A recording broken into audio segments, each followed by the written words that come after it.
Hello, ഇന്ന് വന്നിട്ടുള്ളത് നമ്മുടെ ഡേ ടു ഡേ ലൈഫിൽ ചെയ്യുന്ന കുറച്ച് ഹാബിറ്റ്സൊക്കെ ഷെയർ ചെയ്യുന്നൊരു വീഡിയോ ആയിട്ടാണ്. ഫസ്റ്റ് തിങ് ആയിട്ട് ഷെയർ ചെയ്യുന്നത് നോട്ട് ബുക്സിൻ്റെയൊക്കെ റീയൂസാണ്. അപ്പോൾ ഇതെല്ലാവരും ചെയ്യുന്നൊരു കാര്യം തന്നെയാണ്. നോട്ട് ബുക്സിൻ്റെ പേജസൊക്കെ ബാക്കിയുണ്ടെങ്കിൽ ആ ഒരു ബുക്ക് റീയൂസ് ചെയ്യുക എന്നുള്ളത്. പലപ്പോഴും നമ്മളത് ഒരു റഫ് ബുക്കൊക്കെ ആക്കിയിട്ടായിരിക്കും യൂസ് ചെയ്യൽ. അപ്പോൾ അതല്ലാതെ നമുക്ക് കുട്ടികളുടെ ട്യൂഷൻ ബുക്കൊക്കെ ആക്കിയിട്ട് ഈ ഒരു ബുക്സൊക്കെ യൂസ് ചെയ്യാവുന്നതാണ്.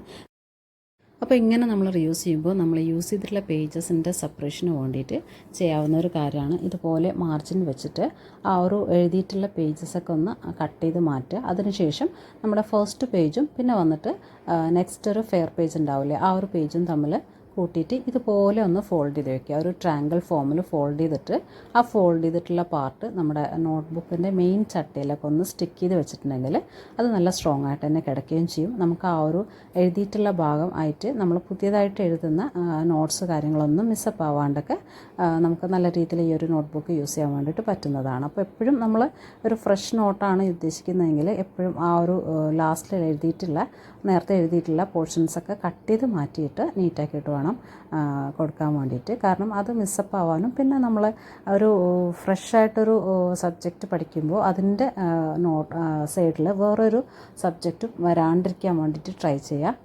അപ്പോൾ ഞാൻ ഇങ്ങനെയാണ് ഓരോ നോട്ട്സും നമ്മൾ ട്യൂഷൻ നോട്ടാക്കിയിട്ടുള്ളത്.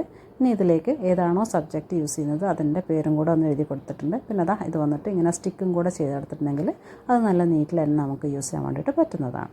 അപ്പോൾ ഓരോ നോട്ടും ഞാനിതുപോലെ റീയൂസ് ചെയ്ത് എടുത്തിട്ടുണ്ട്. ഇതൊരു ചെറിയ നോർമൽ കാര്യമാണ് നോട്ട് ബുക്ക് റീയൂസേജ് എന്ന് പറയുന്നത്. പക്ഷേ ഇങ്ങനെയുള്ള കാര്യങ്ങൾ നമ്മൾ കുട്ടികളിലും കൂടെ എത്തിച്ചു കൊടുത്തിട്ടുണ്ടെങ്കിൽ അവർക്ക് മാക്സിമം അതിൻ്റെ യൂട്ടിലൈസേഷൻ ചെയ്യാൻ വേണ്ടിയിട്ട് പറ്റുന്നതാണ്. എല്ലാ നോട്ട്സും ഇത് റഫ് ബുക്ക് ആക്കിക്കോ എന്ന് പറഞ്ഞിട്ട് കൊടുക്കാതെ അതിൻ്റെ മാക്സിമം പേർപ്പസ്ഫുള്ളി യൂസ് ചെയ്യാൻ വേണ്ടിയിട്ടും കൂടെ അവരെ ഇങ്ങനെയുള്ള കാര്യങ്ങൾ ഹെൽപ്പ് ചെയ്യുന്നതാണ്. നെക്സ്റ്റ് ഇതുപോലെ വരുന്ന ക്രയോൺസ് കാര്യങ്ങളൊക്കെ ഒരു പേപ്പർ ബോക്സിലായിരിക്കും വരുന്നത്. അപ്പോൾ അതിൻ്റെ തിക്നെസ് കാര്യങ്ങളൊന്നും സ്ട്രോങ് അല്ലാത്തത് കൊണ്ട് തന്നെ ഒരു സെക്കൻഡ് യൂസേജിൽ തന്നെ ആ ഒരു ബോക്സിൻ്റെ ഫ്രണ്ട് സൈഡൊക്കെ പൊട്ടിപ്പോവാനും പിന്നെ നമ്മുടെ ക്രയോൺസ് ഒന്നും ശരിയായ രീതിയിൽ സ്റ്റോർ ചെയ്യാൻ പറ്റാതെ വരികയും അത് പെട്ടെന്ന് കേടുവരാനും അതുപോലെ മിസ്സാവാനൊക്കെ ചാൻസ് ഉണ്ട്. അപ്പോൾ അതുകൊണ്ട് തന്നെ ഈ ഒരു ഭാഗം നമുക്ക് കളഞ്ഞതിന് ശേഷം നമുക്ക് ചെറിയ പ്ലാസ്റ്റിക് കണ്ടെയ്നേഴ്സ് റീയൂസ് ചെയ്യാവുന്നതാണ്. അപ്പോൾ ഇതുപോലെയുള്ള കുക്കീസിൻ്റെയോ സിംഗിൾ കേക്കൊക്കെ വരുന്ന ബോക്സൊക്കെ ഉണ്ടാകും. ആ ഒരു കണ്ടെയ്നേഴ്സൊക്കെ നമുക്ക് ഇതിന് വേണ്ടിയിട്ട് റീയൂസ് ചെയ്യാവുന്നതാണ്. കുട്ടികൾക്കും അത് നല്ല രീതിയിൽ യൂസ് ചെയ്യാൻ വേണ്ടിയിട്ട് പറ്റുന്നതാണ്. അപ്പോൾ അവരുടെ ചെറിയ ചെറിയ ഐറ്റംസൊക്കെ അപ്പോൾ ഇതുപോലെയുള്ള സ്റ്റോറേജ് ഓർഗനൈസേഴ്സൊക്കെ നമുക്ക് ഓൺലൈൻ ഒരുപാടുണ്ട്. അപ്പോൾ അതെല്ലാം വാങ്ങിക്കാണ്ട് ഇതുപോലെയുള്ള ഐറ്റംസ് എല്ലാം റീയൂസ് ചെയ്തിട്ട് അതും കൂടെ അവരുടെ ഹാബിറ്റിലേക്ക് കൊണ്ടുവന്നിട്ടുണ്ടെങ്കിൽ ഒരു റീയൂസ് ചെയ്യാനുള്ളൊരു മനസ്സ് അവർക്ക് ഉണ്ടാവുന്നതാണ്. അതുപോലെ തന്നെ കുട്ടികൾക്ക് മനസ്സിലാക്കി കൊടുക്കേണ്ട ഒരു കാര്യമാണ് അവർ ഡിമാൻഡ് ചെയ്യുമ്പോൾ എല്ലാം അവൈലബിൾ ആയിരിക്കില്ല എന്നുള്ളത്. നമുക്ക് നോ പറയേണ്ടടുത്ത് നോ പറഞ്ഞ് തന്നെ അവരെ വളർത്തിയെടുത്തിട്ടുണ്ടെങ്കിൽ ഭാവിയിൽ അത് അവർക്ക് തന്നെ യൂസ്ഫുൾ ആവുന്നതാണ്. അപ്പോൾ അതുകൊണ്ട് നമ്മുടെ കുട്ടികളൊക്കെ ആണെങ്കിൽ എപ്പോഴും സ്നാക്സ് വേണമെന്നുള്ള അങ്ങനെയുള്ള കുട്ടികളൊക്കെ ആയിരിക്കും എപ്പോഴും പുറത്തുനിന്ന് വാങ്ങിക്കണം എന്നുള്ളതൊക്കെ ആയിരിക്കും അവരുടെ ഇഷ്ടവും കാര്യങ്ങളൊക്കെ. അപ്പോൾ അതൊക്കെ നമുക്ക് വീട്ടിൽ തന്നെ ചെറിയ രീതിയിൽ ഉണ്ടാക്കി കൊടുക്കാൻ വേണ്ടിയിട്ട് പറ്റുന്നതും നമ്മൾ ഹെൽത്തി ആയിട്ട് തന്നെ ഉണ്ടാക്കി കൊടുക്കാൻ വേണ്ടിയിട്ട് ട്രൈ ചെയ്യാം. ഇത് വന്നിട്ട് നമ്മൾ മൾട്ടി ഗ്രെയിൻസിൻ്റെ ഫ്ലോറും പിന്നെ 3 മുട്ടയും കൂടിയിട്ടാണ് യൂസ് ചെയ്തിട്ടുള്ളത്. സാധാരണ നമ്മൾ പാൻ കേക്ക് ചുട്ടെടുക്കുന്ന പോലെ തന്നെ പാനിൽ വെച്ചിട്ട് ചുട്ടെടുത്തിട്ടുള്ള ഒരു ഐറ്റം കൂടിയിട്ടാണത്.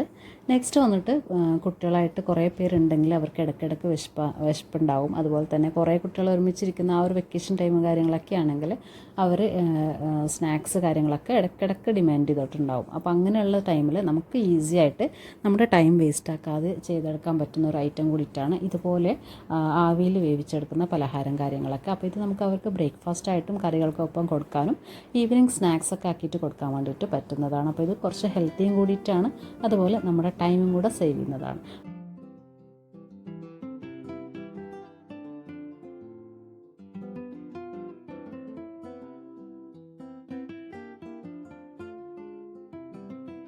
നമ്മൾ ഓരോരുത്തരുടെയും ലൈഫ് സ്റ്റൈലും അതുപോലെ ഹാബിറ്റ്സ് കാര്യങ്ങളെല്ലാം ഡിഫറെൻ്റ് ആയിരിക്കും. വർക്ക് ചെയ്യുന്നവരുണ്ടാവും, ഹൗസ് വൈഫ്സ് ഉണ്ടാവും. അപ്പോൾ എന്ത് കാറ്റഗറിയിലാണ് നിങ്ങളുള്ളതെങ്കിലും ഒരു ബേസിക്കായിട്ട് നിങ്ങൾക്ക് നിങ്ങളുടേതായിട്ടുള്ള ഒരു പേഴ്സണാലിറ്റി ഉണ്ടാവും. എന്നെ സംബന്ധിച്ചിടത്തോളം ഞാൻ വർക്ക് ചെയ്തിട്ടുണ്ടായിരുന്നു. അപ്പോൾ വർക്ക് ചെയ്യുന്ന സമയത്തും എനിക്ക് ഇതുപോലെയുള്ള ഹോംലി തിങ്സൊക്കെ ഭയങ്കര അറ്റാച്ച്ഡ് ആയിരുന്നു. അപ്പോൾ ആ ഒരു വീക്കെൻഡൊക്കെ ഞാൻ വളരെ എൻജോയ് ചെയ്തിട്ടുള്ള ഒരു ആളായിരുന്നു. ഇനി നിങ്ങൾ ഹാപ്പി ആയിട്ടിരിക്കുക എന്നുള്ളതിൻ്റെ ബേസിക് തിങ് ഒരു ഫ്രീഡം ഉണ്ടാവുക എന്നുള്ളത് തന്നെയാണ്. നിങ്ങളൊരു ഹോം മേക്കർ ആണെങ്കിലും നിങ്ങളൊരു വർക്കിംഗ് വുമണൊക്കെ ആണെങ്കിലും ഒരു ഫ്രീഡം ഇല്ല എന്നുണ്ടെങ്കിൽ നിങ്ങൾക്ക് ആ ഒരു കാര്യം എൻജോയ് ചെയ്യാൻ പറ്റാത്തതാണ്. അപ്പോൾ അതുകൊണ്ട് നമുക്ക് നമ്മുടെ ഇഷ്ടത്തിനനുസരിച്ചിട്ടുള്ള കാര്യങ്ങൾ ചെയ്യാൻ വേണ്ടിയിട്ട് ട്രൈ ചെയ്യുക. ചെറിയ ചെറിയ ഹോബീസ് ഡെവലപ്പ് ചെയ്യുക, അതിനായിട്ട് ശ്രമിക്കുക. കുഞ്ഞു കുഞ്ഞു കാര്യങ്ങൾ, പുതിയ കാര്യങ്ങൾ പഠിക്കാൻ വേണ്ടിയിട്ട് ട്രൈ ചെയ്യുക. മോസ്റ്റ് ഇമ്പോർട്ടൻ്റ് ആയിട്ട് നോ പറയേണ്ടടുത്ത് നോ പറയാം. ഒരു നോ പറഞ്ഞിട്ടുണ്ടെങ്കിൽ ഒരുപാട് പ്രശ്നങ്ങൾ പരിഹരിക്കാൻ പറ്റുന്നൊരു ലോകമാണ് നമ്മളിപ്പോൾ ഉള്ളത്. പലപ്പോഴും നമുക്കത് പറ്റാറുണ്ടായിരുന്നില്ല. അപ്പോൾ അത് ഒരു ഏജ് ലിമിറ്റ് കഴിഞ്ഞിട്ടുണ്ടെങ്കിൽ പിന്നെ നമുക്ക് നമ്മുടേതായിട്ടുള്ളൊരു ലൈഫിലേക്ക് പോകാനും കുറേ കാര്യങ്ങളിലേക്ക് കോൺസെൻട്രേറ്റ് ചെയ്യാനും പറ്റുന്നതാണ്. പലപ്പോഴും നമ്മൾ അവരെന്ത് വിചാരിക്കും, അവർക്കത് ചെയ്യണ്ടേ, അവർക്കത് ചെയ്ത് കൊടുക്കണ്ടേ എന്നുള്ളതൊക്കെ ഭയങ്കരമായിട്ട് നമ്മളെ ഇൻഫ്ലുവൻസ് ചെയ്യുന്ന കുറച്ച് തോട്ട്സ് കാര്യങ്ങളൊക്കെയാണ്. അപ്പോൾ അതൊക്കെ ഒന്ന് മാറ്റി വെച്ചിട്ട് നിങ്ങൾക്കായിട്ട് ജീവിക്കാൻ വേണ്ടിയിട്ട് ട്രൈ ചെയ്യുക. നിങ്ങൾ സന്തോഷമായിട്ടിരിക്കാൻ വേണ്ടിയിട്ട് ട്രൈ ചെയ്യുക. അപ്പോൾ കഴിയുന്നതും എൻഗേജ്ഡ് ആയിട്ടിരിക്കുക, നല്ല ഹോബീസ് കാര്യങ്ങളൊക്കെ ഡെവലപ്പ് ചെയ്യുക. അപ്പോൾ ഈ ഒരു വീഡിയോ ഇത്രയേ ഉള്ളൂ. ഇഷ്ടമായിട്ടുണ്ടെങ്കിൽ ലൈക്ക് ചെയ്യാനും സബ്സ്ക്രൈബ് ചെയ്യാനൊന്നും മറന്നു പോലെ. Thanks for watching.